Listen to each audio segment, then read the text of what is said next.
From now on, the three of us will live here. The house is large, so just the two of us would make you feel lonely. It's pitiful to leave my sister in a small apartment, and now is the perfect time for her to move. I hope you can support her job search." The moment the move was completed, my husband, acting all high and mighty, brought his younger sister Julia home. Just recently, my beloved grandfather passed away. Preparing for the funeral and sorting out his belongings, and above all, the sudden farewell to a loved one, had drained me both physically and emotionally. Since I inherited my grandfather's house as an heirloom, we decided to move there at my husband's suggestion. Finally, when the moving of belongings was completed, my husband brought Julia without consulting me. Such unreasonable behavior from my husband quickly cooled my feelings of love for him. My name is Lucy. I graduated from the local university's pharmacy department and am currently working as a pharmacist, entering my 5th year this year. My husband, a classmate, was introduced to me 2 years ago by a colleague at the hospital where I work. He works as a full-time employee at a supermarket and has a generous nature. He had broken up with his girlfriend from his student days and seemed to be heartbroken. I myself had a boyfriend only once in high school, but it did not last long. Both my husband and I have little experience in love, but that in fact gave us a sense of security. Our holidays rarely matched due to our different professions, but our relationship went smoothly, and we got married when he was promoted to chief at his workplace. After getting married, we started a new life in a convenient apartment in the city center. My parents died in an accident, and since high school, I have lived with my grandfather in his old house. The house, an old building, creaked every time you walked on the floor. However, my grandfather's chronic illness worsened 6 months ago, and his health deteriorated, leading to repeated hospitalizations, and he became hardly able to go outside. That house, filled with memories of my grandfather, is very precious to me, and even after moving, I regularly go back to clean it. My grandfather, fighting his illness, was very happy about my marriage and said strongly, "This motivates me to keep going." I promised to lead a happy life, keeping his words close to my heart. Fortunately, I was able to establish a good relationship with my husband's parents quickly, and although they live far away and we only meet a few times a year, they always say, "You are always welcome." The start of our married life was smooth, but there was one concern. It was about Julia. She is currently a first-year college student, a lively 19-year-old, living alone while attending a university near our apartment. She has moved away from her parents' home.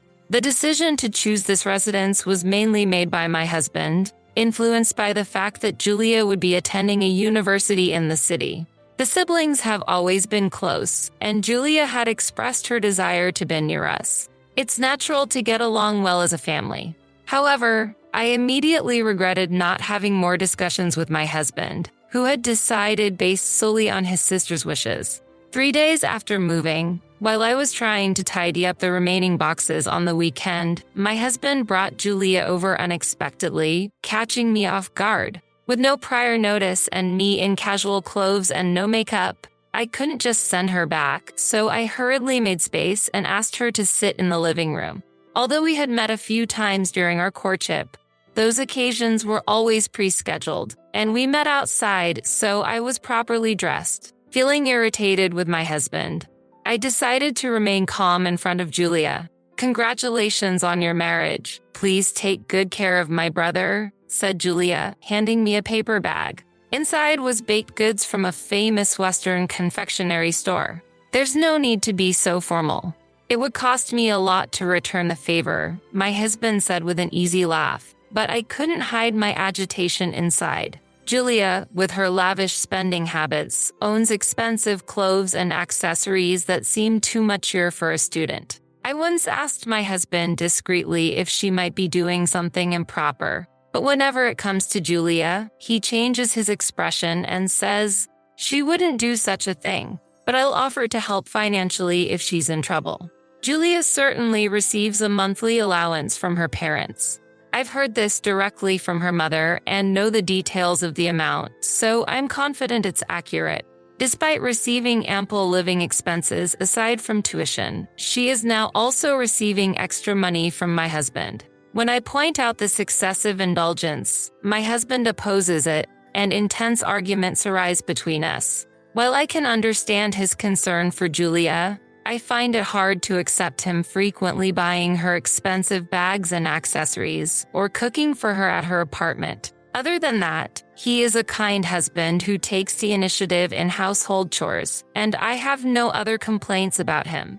The problem is Julia herself. She doesn't seem to think highly of me and has made condescending remarks. Having grown up in an environment where her parents and brother always catered to her, she probably sees me as an obstacle. I never thought someone like Lucy would become my brother's wife. He used to date only women who looked like models. Lucy seems rather plain by comparison. There's a difference between someone you love and someone you marry. I hope he doesn't cheat on you. Lucy, you have a good income as a pharmacist, right? Why don't you dress more fashionably? Weren't you introverted and focused only on your studies during your student days? These sarcastic comments were directed at me by Julia when my husband was not around. She is only 19 and still very immature, and dealing with her seriously is exhausting. I thought about complaining to my husband during her more persistent moments.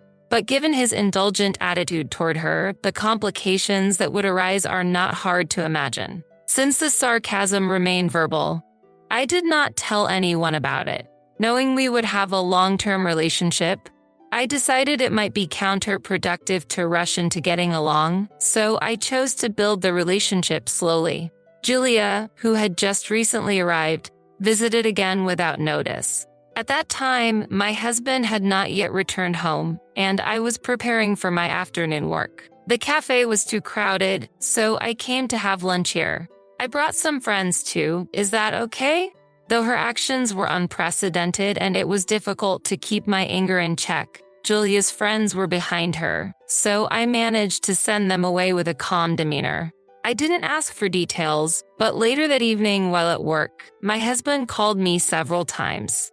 Are you out of your mind sending hungry young people away from our home?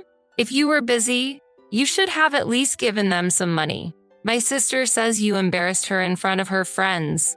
It's unclear if this incident was the trigger, but I started to feel a shift in my husband's attitude afterward. We had agreed to share household chores since we both work, but he gradually began to neglect them, increasing my burden. I used to think he was mild-mannered, but it became clear that he was actually careless and fickle, often losing interest quickly in new hobbies and leaving items he had purchased for them unused. Not only in his personal room, but also on the dining table and in the car, his hobby items were scattered everywhere. I finally pointed it out, but he ignored me and took no action. I felt that his interest in me might be waning because of my nagging. Even with such disorderly behavior, Julia was the exception for my husband. The unannounced visits continue, and Julia's selfish behavior, where she eats our food and brazenly makes me suffer, doesn't stop. Initially, she secretly tormented me when my husband was not around. But lately, she has taken advantage of his indulgence and started being openly sarcastic. Julia frequently complains about the meals I prepare. This seasoning is too strong, isn't it? Are you really a pharmacist? Are you intentionally serving harmful things to make us buy your medications? You should be careful, brother. She makes malicious jokes about my profession, and my husband joins in with laughter. Furthermore, she regularly wheedles considerable amounts of money from him. I could understand if she needed money for living expenses or university textbooks, but it's clearly for her convenience when she buys birthday presents for her friends. And then she takes my husband shopping at high-end brands and lets him spend a lot of money. When I point this out, I'm countered with, I have the right to spend my own money however I like, and we can have a proper dialogue. Unbeknownst to my husband, Julia smirks behind my back, getting everything she wants while I get nothing. When I point something out, Julia quickly shows tears and dramatically seeks my husband's rescue. It's unfortunate that he is deceived by her excessive acting. I was too late to realize that my husband was overprotective. His unquestioning belief in Julia's stories and his blaming of me are laughable and enough to cool my affection for him. However, Julia will soon be a third-year university student, busy with job hunting and writing her thesis, and I won't see her as often, so I decided to be patient a little longer. I hope her challenging personality will soften after she graduates and quickly gets married. Yet, it wasn't my husband or Julia who fundamentally shook my life, but the death of my beloved grandfather. With no grandmother or parents, I inherited my grandfather's estate. While I was considering what to do with the remaining house and thought about demolishing it to preserve beautiful memories, my husband stopped me and suggested that we live together in this fine house. It was surprising that my husband, who had little contact with my grandfather during his long hospital stays, proposed maintaining this house, and at that time, I was genuinely happy. Though my grandfather is no longer here, I was able to return to this house. The excitement I had for the first time after we got married cooled down just a few months after moving. When we inspected the house before moving, we found that some minor repairs were needed, mainly in the water areas. My grandfather, who built this house when he was young, cherished it greatly, and the contractors also praised its good condition each time they visited. Although the creaking of the floors was a bit bothersome, we considered remodeling in the future when our family might grow. I gradually cleaned the rooms between work and also sorted through my grandfather's belongings. While packing up and contacting the moving company, my husband disappeared without any prior notice, and I thought he might have gone to a nearby convenience store. When it was time to leave and he hadn't returned, I called him in a panic, only to be told curtly, "Go ahead without me." Not knowing what was happening but unable to keep the movers waiting, I headed to my grandfather's house alone. I reunited with my husband only after all the belongings had been moved into the house and all the procedures with the contractors were completed. Seeing Julia standing right next to him gave me a bad feeling. That feeling became reality when my husband made an unbelievable statement. "From now on, the three of us will live here. The house is large, and just the two of us would make you feel lonely. It's pitiful to leave Julia in a small apartment, and now is the perfect time for her to move. I hope you can support her job hunting." "What? Why did you decide such an important matter on your own?" "This is my grandfather's house, so you should have discussed it with me first. It would be the same even if we had talked. The house will be livelier, and Julia can focus on her studies and job hunting. Isn't that fine?" "It's a problem. We'll discuss the specifics later, but for now, can you please leave for today? I'm exhausted from handling the funeral and moving preparations alone for months, and just moving into this house after my grandfather's death doesn't make it the right time." But my husband shouted regardless, "How can you say such a thing? If you find living together so painful, you should be the one to leave. I was just making a suggestion with good intentions, and I didn't expect to be rebutted so arrogantly. I'd be relieved if you were gone. I will not tolerate anyone who disregards family." I was shocked not to be seen as family, but I kept my composure, realizing there was no need to seriously engage with such a ridiculous person. "So, you're saying I should leave, which implies a divorce. Is that okay with you? I'll say this now to avoid any misunderstandings later, but this house was inherited by me and it's in my name. The rights to this house are, if we divorce, there will be a division of assets. The house is also a valuable inheritance. Just because it belonged to your grandfather doesn't mean it's all yours.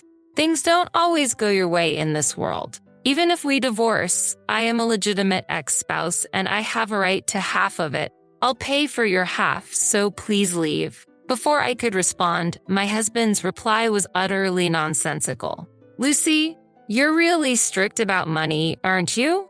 Even though you earn your own? What does it mean that you're so greedy? You should be kinder to someone younger, lady. You might think I'm a young woman who squanders money, but girls need a lot of it. On the other hand, you wear those plain clothes every day, and with all that makeup, where are you spending your money? It's like you've completely given up on being a woman. Pitiful, isn't it?" Julia triumphantly criticized me alongside my husband. Seeing this, I completely lost any love for them and just wanted to leave the situation as quickly as possible. It's fine if we don't talk about the house rights anymore, but are you really okay with that? I've checked thoroughly, I said, but the siblings looked surprised for a moment and then started smiling again. You're trying to unsettle us and enjoy watching it, aren't you? That's appalling. Well, I appreciate your agreeing to the divorce. Here, please sign this. My husband handed me a divorce form that was already signed. It was fortunate for me, who had lost all affection, that the process was moving smoothly. Sorry, but does it bother you that I am more loved than you, Lucy? If you're considering remarriage, you might want to act a bit more feminine, they said, laughing. I sighed as I picked up the divorce papers that had fallen to the floor. Displeased with my attitude, Julia complained again. Out of the corner of my eye, I told my husband, "You're completely oblivious, aren't you? Poor thing. Your wicked sister might eventually drive you out too, so stop laughing and face it properly." Huh? What are you talking about? My husband still didn't understand, tilting his head. However, Julia, perhaps due to her youth, couldn't hide her agitation and her expression stiffened. As my husband looked confused, Julia retorted, "What are you talking about, lady? I would never do such a thing." But her nervousness seemed to affect him, and I noticed a change in his attitude. Seizing the moment, I forgot my fatigue and began to gently explain in order to turn the situation around. Actually, I overheard something at a pub near the university. On days you were infatuated with your sister and didn't come home. I was so exhausted from the paperwork and had no energy to cook, so I refreshed myself by dining out with friends. Saying that, I took out my smartphone on the spot and played an audio file I had recorded one day. My brother's wife's grandfather passed away, so that house will soon be ours. His old wife is a bit of a nuisance, but since my brother is on my side, it's fine. He listens to everything I say. I once helped my brother who was being bullied by my male friend, and since then, it's always been like this. Isn't it funny? Well, he has money, so I'm planning to use him cleverly to get that house. It'll be great not to have to pay rent, and the room is spacious. I'll live there with my boyfriend. Once I get the house, I'll slowly pull money from my brother and eventually drive him out. I think it's no problem. If my brother brings up divorce because of the house, that old wife will definitely panic. Fortunately, the pub was noisy, but where I was sitting was perfect for recording clearly. I started recording because I first heard them bad-mouthing not only me but also my husband. But as she and her boyfriend got more drunk, their terrible plan became apparent. I decided not to tell my husband about this information right away but to watch his reaction first. However, sadly, my husband, persuaded by his sister, readily brought up divorce, which I accepted. When I returned from the restroom, I confirmed that the main speaker had been Julia. As my husband looked at Julia, his face turned pale with fear and his voice trembled. Julia looked down for a while but suddenly looked up and retorted fiercely, blushing. "This is a fabrication. There's no way we'd coincidentally be in the same restaurant. You don't even know my boyfriend, and it's creepy how you're making conclusions just from seeing him a little. Even if it was really me, wiretapping is a problem. Play detective on your own and don't involve others." I then played the recording I had stopped again. The sound of heavy boots staggering towards the restroom was recorded. Right after that, a man was recorded talking on the phone with a woman. He spoke in a cloying voice, calling Julia an ADM and talking about his intention to get the house from her. The man boasted that he could get any gift from Julia if he begged, and he said he was also getting money from her because he wasn't working. It was revealed that Julia had previously given the luxury brands she received from her brother to her new boyfriend, and she was also paying him with the money she earned from her part-time job. When I first heard this, I sympathized with Julia being played, but now the situation had completely changed. She was advancing a dishonest plan behind the scenes, and my grandfather's house was nearly caught up in that scheme. I felt that she deserved to face the consequences of her actions. After the recording ended, I watched Julia's reaction.